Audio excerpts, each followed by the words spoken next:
베드로는 이 성령의 충만함을 받고 밖으로 나가서 지금 설교하면서 가장 먼저 우리 술 취한 것 아니야, 바로 이 성령을, 성경에 약속한 성령 하나님을 받은 거야, 성령 하나님에 대해서 설명하고, 그리고 이어서 바로 그 성령에 대해 설명한 베드로가 내가 믿는 분이 누군지 알아? 하면서 베드로가 믿고 있는 예수님에 대해 이야기합니다. 그러니까 결국요, 성도들이 신앙생활하면서 성령 충만 받고 성령의 인도를 받으면서 드러내고 나타내야 될 분은 예수님이 누군지를 드러내고 나타내야 된다는 말입니다.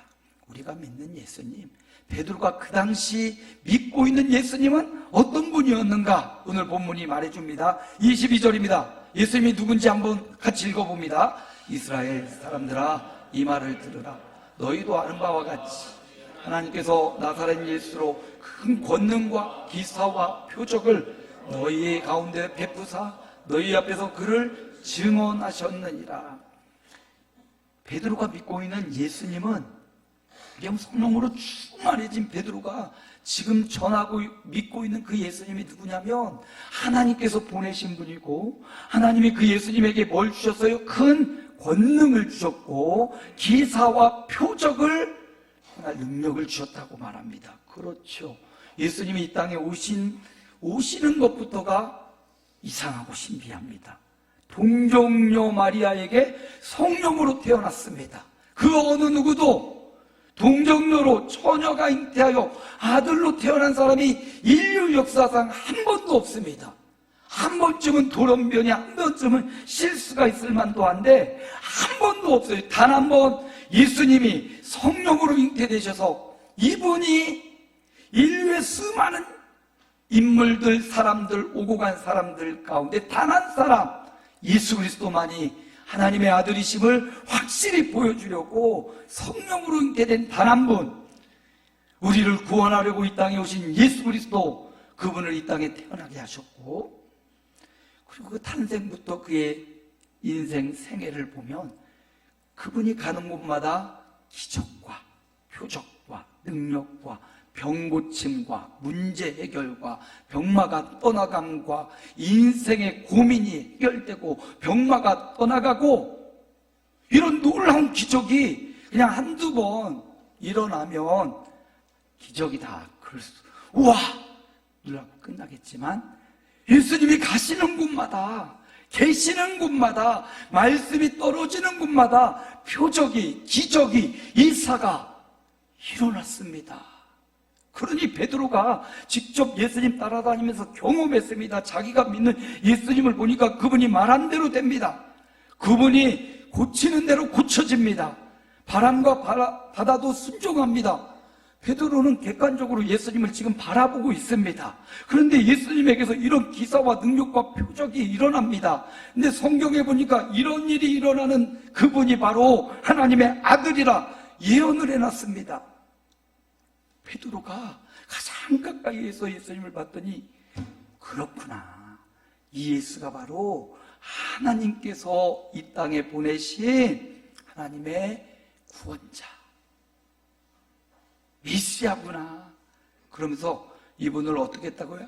너희 앞에서 그를 증언하셨다. 하나님이 예수님을 증언했다. 이 증언이라는 원어를 살펴보니까 선포하다라는 뜻도 있고요, 하나님이 내 아들이야, 봐봐, 이런 기사와 표적, 이런 일이 일어났지, 이가 바로 내 아들이야, 선포한 거라는 말이기도 하고, 이 증언이라는 말은 또 다른 의미를 보증했다.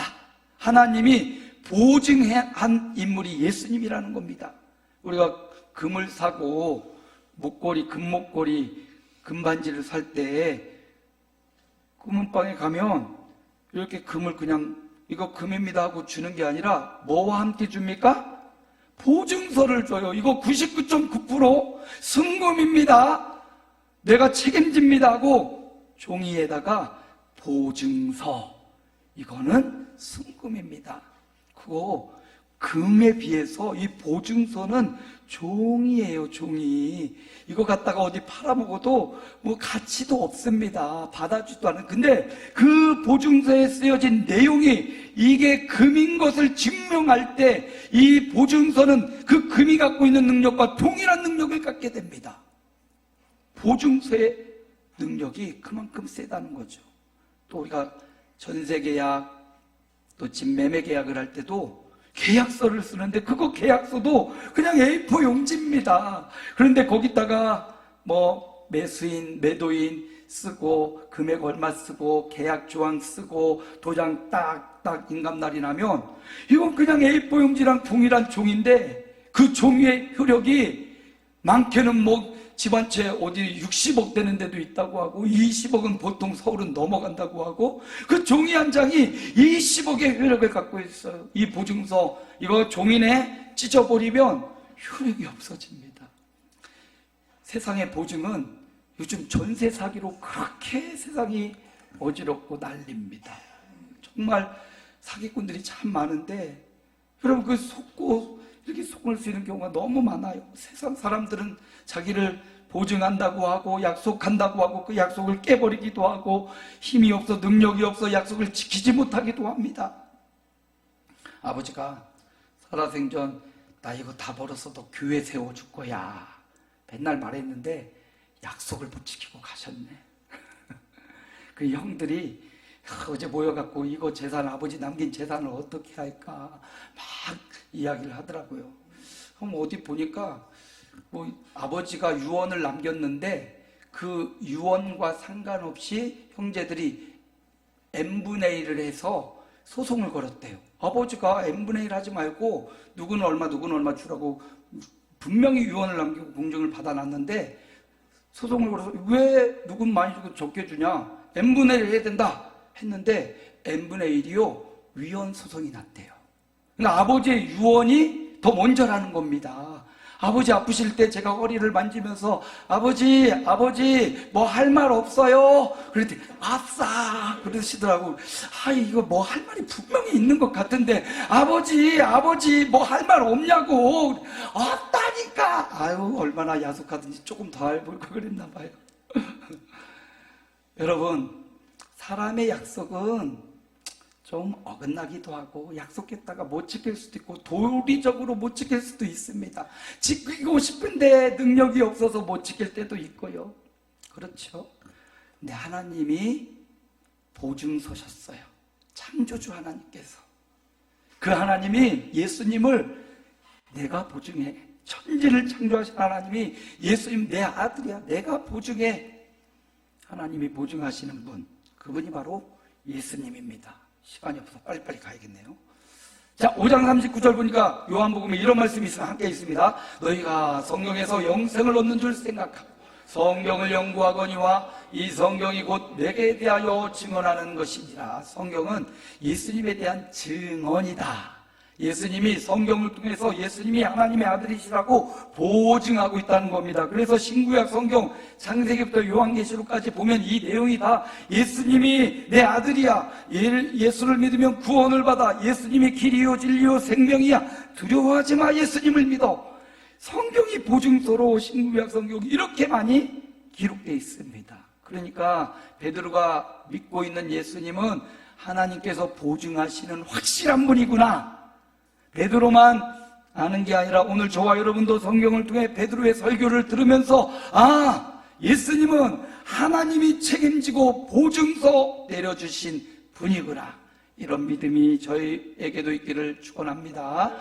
또 베드로가 믿고 있는 예수님이 누구였나 보니까 23절 오늘 본문에 23절 함께 있습니다. 그가 하나님께서 정하신 뜻과 미리 하신 대로 내준 바 되었거든 너희가 법 없는 자들의 손을 빌려 못 박아 죽였으니 24절까지 읽어볼까요? 하나님께서 그를 사망의 고통에서 풀어 살리셨으니 이는 그가 사망에 배어 있을 수 없었음이라. 죽었습니다. 아니 죽였습니다. 예수님을 못 박아 죽였습니다. 범법자들의 손에 의하여 예수님은 죽임을 당한 겁니다. 스스로 목숨을 끊은 것 아닙니다. 채찍질과 가시면류관 십자가에 못 박아 죄인의 모습으로 예수님을 죽여버린 겁니다. 그런데 하나님이 그를 죽은 자 가운데서 사망의 고통에서 풀어주셨어요. 그리고 살려주셨습니다. 왜요? 사망에 매여 있을 수 없기 때문입니다. 여러분, 무엇에 묶여 살아가고 있습니까? 명예와 이 땅의 물질과 이 땅의 건강과 이 땅의 영원한 것들을 바라보며 살아갑니까? 없습니다. 이 땅에 영원한 것은 없습니다. 이 땅에 매여 있는 질병과 아픔과 고통에 매여 있지 마시고, 우리 주님이 말씀하셔요. 우리 하나님 말씀하셔요. 이는 그가 사망에 매여 있을 수 없음이니라. 여러분, 하나님 말고 다른 것 매여 있는 것 하나님이 끊어달라고, 풀어달라고 기도하시기 바랍니다. 예수님은 사망에 매여 있을 수 없어 하나님이 그분을 다시 살리셨습니다. 부활하셨습니다. 베드로는 봤습니다. 우리는 못 봤습니다. 그러나 베드로는 분명히 봤습니다. 예수님이 부활하셔서 자기에게 나타났습니다. 여러 차례 나타났습니다. 실망하여 고기 잡으러 갈 때도 나타났습니다. 와서 조반을 먹으라 하셨습니다. 두려워 떨고 있을 때도 예수님 나타나셨습니다. 여러 장소에서 예수님을 만났습니다. 베드로는 부활하신 주님을 보았습니다. 사망에서 생명이 되신 예수님을 보았습니다. 장례 진행하면서 저도 보았습니다. 우리 아버님, 정말로 저는 기적 같은 일이에요. 우리 아버님 교회 개척했을 때 교회 와서 열심히 도와주시고 쌀도 달라주고 먹을 것 갖다 주고 헌금도 하시고 아들 목회한다고 많이 도와주셨습니다. 그러다가 어머니 돌아가시고 혼자 살면서 믿음이 점점점 식고, 교회에서 차량 운행도 하셨던 분인데 믿음이 식고, 우리 아버지 구원 받았을까? 아버지의 인상 쓰는 모습을 보고 화내는 모습을 보면 이분이 진짜 구원 받았을까? 내가 복음을 전해야 될까? 그러면서 제가 병문안 갈 때마다 손에 머리 얹고 막 기도는 해주는데, 기도는 하고 있는데 믿음이 별로 없어요. 제 마음에 확신도 없고, 저런 인상에서 저런 마음에서 어떻게 하나님의 구원이 있을 수 있을까? 그럼에도 이제 기도는 형식적으로 해드렸죠. 근데 마지막 날 정말로 아버님이 이제 임종이 가까웠다고, 임종 면회를 해야겠다고 해서 제가 제일 먼저 찾아가서 아버님 방으로 모셨어요. 1인실로 가서 다 빼고 마지막 가서 제가 아버님, 누님들, 형님들 기다리면서 너무 어색해요. 그 방 안에 단둘이 있는 게. 우리 아버지랑 우리 은진이 권사님은 지난번 면회 한번 가서 보니까 그 아버지 병들어서 막 이렇게 굳어있는 아버지를 보더니 아빠! 하면서 얼굴을 막 비비고 막 안 어색해. 근데 제가 보고 있는 제가 어색했어요. 근데 저는 그 아버지를 대하면서 저도 어색한 거예요. 아버지랑 단둘이 이제 그 자리에 있는데 저를 알아보셨거든요. 그래서 뭐 할까 하다가, 그래, 형님들도 없고 자유롭게 내가 하고 싶은 말하고 복음을 전해야겠다 해서, 하나님 살아계시고 우리 어머님이 계신 그 천국이 어떤 곳이고 하나님이 예비한 거처가 있는데 거기 어떻게 갈 수 있냐면 예수님 믿어야만 갈 수 있어요. 아버지, 아버지가 살아온 삶이 참 힘들고 어려웠고 외로운 삶이었지만, 그럼에도 그러니까 하나님의 아들 예수님을 믿어야만 구원받을 수 있고 천국에 갈 수 있어요. 그렇게 말하면서, 아버지, 제가 기도할 테니까 아버지 따라서 기도해 주세요 하고 영접 기도를 했어요. 짧게. 그리고 영접 기도하면서 또 아버지 입장에서 큰아들 용서합니다, 우리 둘째 아들 용서합니다, 사랑합니다, 며느리들 다 한 명 한 명 가면서 축복해 주고, 마지막 제 차례가 왔을 때 아버지 입장에서 우리 아름다운 교회를 마음껏 축복하옵소서, 아멘 좀 해주시죠. 우리 아름다운 교회가 부흥하게 하시고, 우리 아름다운 교회 구원받는 수많은 사람들이 늘어나는 교회가 되게 해주시고, 그걸 목회하는 강원길 목사에게 성령 충만 주시고 아비의 마음으로 목회할 수 있는, 목회 잘할 수 있는 목사가 되게 하옵소서. 이렇게 제가 그냥 아버지 따라하라고 했으니까 아버지 입장에서 마음껏 축복하고요, 예수님 이름으로 기도합니다, 이렇게 기도를 마치고 아멘 했는데, 아버지도 이렇게 입을 흘리고 숨을 호흡게 하시던 아버지가 아멘 하면서 입을 탁 다물면서 호흡이 정지가 딱 되셨어요. 그걸 보고 전 정말 놀랐습니다.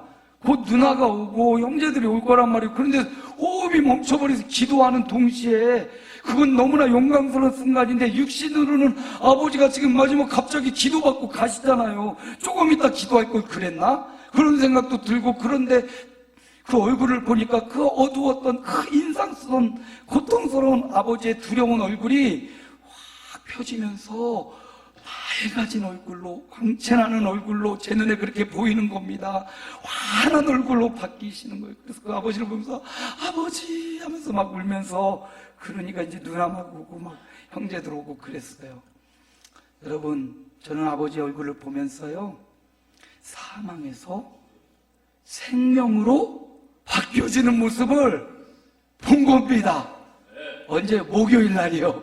목요일 날 오전에 사망의 고통스러운 얼굴이 생명의 얼굴로 변하는 걸 봤어요. 지금 육신은 죽는 현장입니다. 육신은 죽어요. 그런데 그 영혼은 영원한 천국의 문을 향하여 들어가는 생명의 현장으로 들어가는 모습을 보았습니다.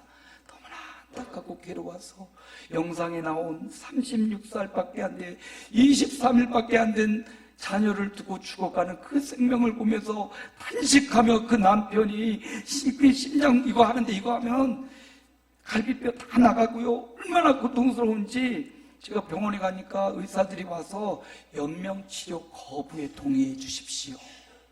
연명치료 해도 본인 너무 고통스러우니까 연명치료 거부에 서명해 주십시오. 자녀들이 할 때는 2명 이상 동의를 해야 하면 되고요. 지금이라도 저도 그렇고 여러분도 그렇고 연명치료 거부를 의료보험공단에 내놓으면요, 정말 급한 그런 상황에는 연명치료를 중단합니다. 중환자실 안 들어가고 평안히 갈 수 있도록 해준대요. 근데 연명치료하면 비용도 그렇고요, 본인도 고통스럽고요, 다 고통스럽습니다. 그 고통 가운데 시달리고 울고 탄식하는 영상을 우리가 보았습니다. 여러분, 죽음의 문제를 어떻게 해결할 수 있습니까? 저는 분명히 보았습니다.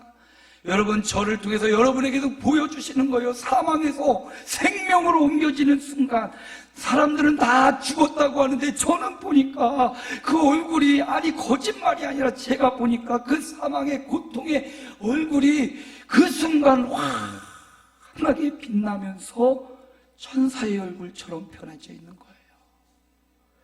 경험하고 체험했습니다. 수많은 사람 복음을 전하면서 그렇게 바뀌는 사람 많이 보았고, 또 하나님이 우리 아버님을 통해서 다시 한번 사망이 생명으로 변하는 현장을 보여주셨습니다.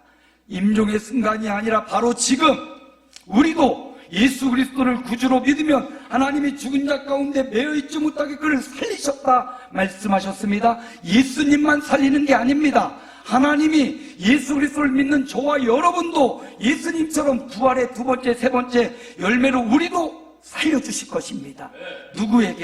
누구에게 오늘 본문이 말해줍니다. 21절에 이렇게 말해요. 누구를? 함께 있습니다.